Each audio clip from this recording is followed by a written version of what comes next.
पिछले वीडियो में हम लोगों ने पढ़ा था प्लेन मिरर से इमेज कैसे बनती है और लाइट कैसे रिफ्लेक्ट होती है।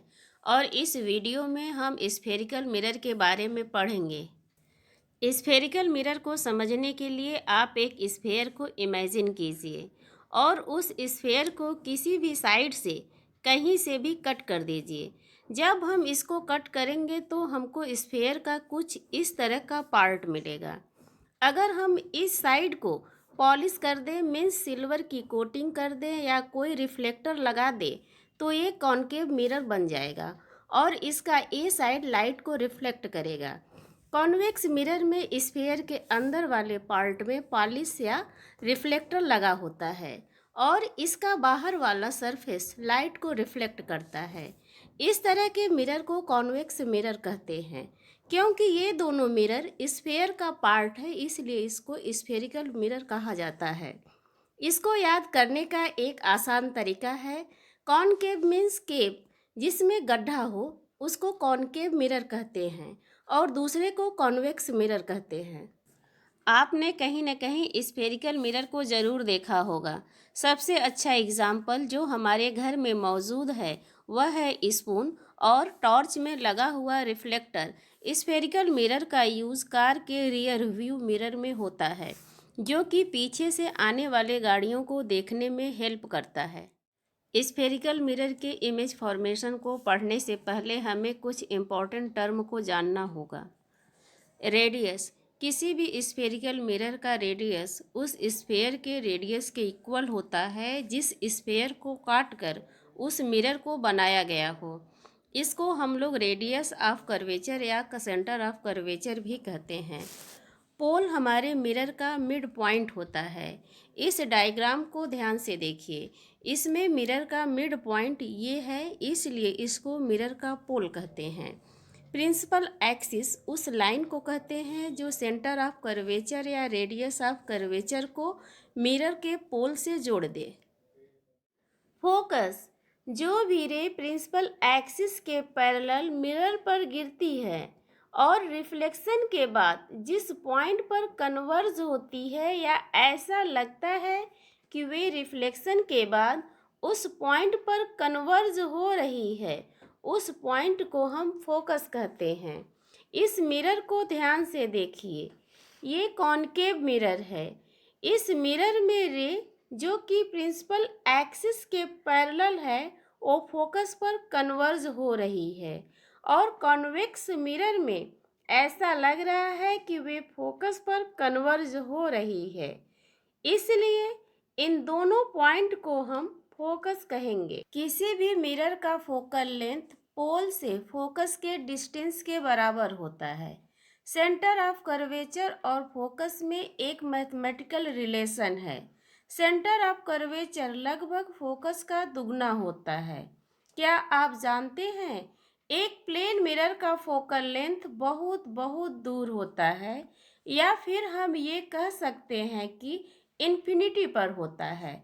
ऐसा इसलिए होता है यदि हम प्लेन मिरर को एक स्फेयर का पार्ट माने तो उस स्फेयर का रेडियस बहुत बहुत दूर होगा।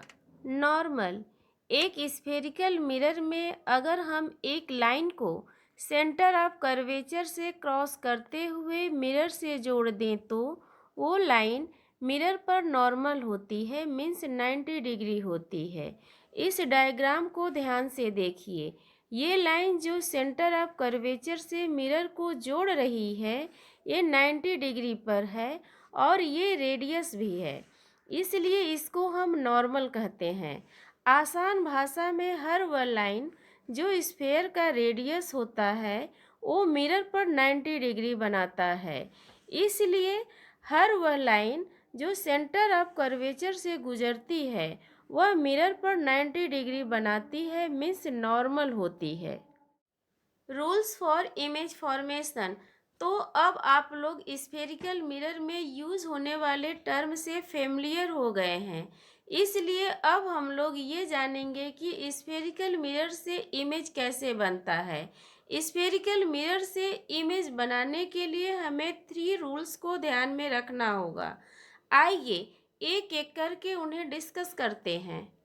फर्स्ट रूल, हर वह लाइन जो प्रिंसिपल एक्सिस पर पैरेलल होती है वो रिफ्लेक्शन के बाद स्फेरिकल मिरर के फोकस से क्रॉस होती है या ऐसा लगता है कि वे लाइट रे स्फेरिकल मिरर के फोकस से क्रॉस हो रही है। फॉर एग्जाम्पल, कॉनकेव मिरर में लाइट रे प्रिंसिपल एक्सिस के पैरेलल जाती है और फोकस को क्रॉस करती है, लेकिन कॉन्वेक्स मिरर में जब लाइट रे प्रिंसिपल एक्सिस के पैरेलल जाती है तो कुछ इस तरह से रिफ्लेक्ट करती है।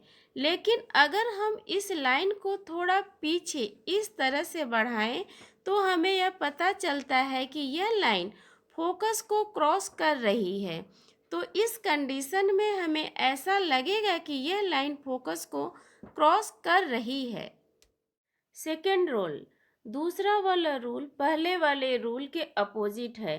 पहले वाले रूल में प्रिंसिपल एक्सिस के पैरेलल लाइट रे जो होती थी वह फोकस को क्रॉस करती थी, और इस रूल में जो लाइट रे फोकस को क्रॉस करती है वह प्रिंसिपल एक्सिस के पैरेलल हो जाती है। फॉर एग्जाम्पल, अगर हम कॉनकेव मिरर में लाइट रे को कुछ इस तरह से ले जाएं फोकस से होते हुए तो वह प्रिंसिपल एक्सिस के पैरेलल हो जाती है, लेकिन कॉन्वेक्स मिरर में फोकस तो इस साइड है। तो अगर हम उस फोकस को टारगेट करते हुए लाइट रे को पास करते हैं तो कुछ इस तरह से कॉन्वेक्स मिरर में भी लाइट रे प्रिंसिपल एक्सिस से पैरेलल हो जाती है। थर्ड रूल, जब कोई लाइट रे सेंटर ऑफ कर्वेचर को क्रॉस करती है तो वो लाइट रे रिफ्लेक्शन के बाद सेम पाथ से वापस चली आती है। आप ज़रा सोचिए ऐसा क्यों होता है।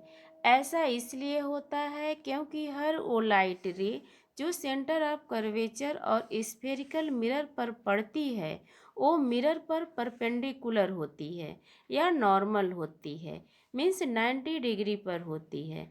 90 डिग्री पर अगर आप प्लेन मिरर में भी लाइट रे को भेजेंगे तब भी लाइट रे उसी पाथ से वापस चली जाएगी बिना अपने पाथ से डेविएट हुए।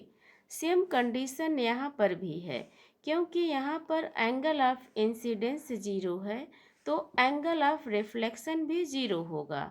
एंगल ऑफ इंसिडेंस और एंगल ऑफ रिफ्लेक्शन हम लोग नॉर्मल से ही मेज़र करते हैं, इसलिए यहाँ पर एंगल ऑफ रिफ्लेक्शन और एंगल ऑफ इंसिडेंस जीरो होगा, इसलिए लाइट रे उसी पाथ से वापस चली जाएगी। अब तक हमने जितने भी रूल्स पढ़े हैं इनमें से किन्हीं दो रूल्स का यूज़ करके convex mirror and concave mirror का इमेज बना सकते हैं, जो कि हम लोग अब नेक्स्ट वीडियो में डिस्कस करेंगे। क्या आप जानते हैं ऑब्जेक्ट से ऑब्जेक्ट की इमेज से सबसे कम डिस्टेंस कब होता है? ऐसा तब होता है जब ऑब्जेक्ट को हम सेंटर ऑफ कर्वेचर पर रखते हैं, और जब हम किसी ऑब्जेक्ट को सेंटर ऑफ कर्वेचर पर रखते हैं तो उसका इमेज सेंटर ऑफ कर्वेचर पर ही बनता है, मीन्स इमेज डिस्टेंस इमेज पर ऑब्जेक्ट का डिस्टेंस जीरो होता है।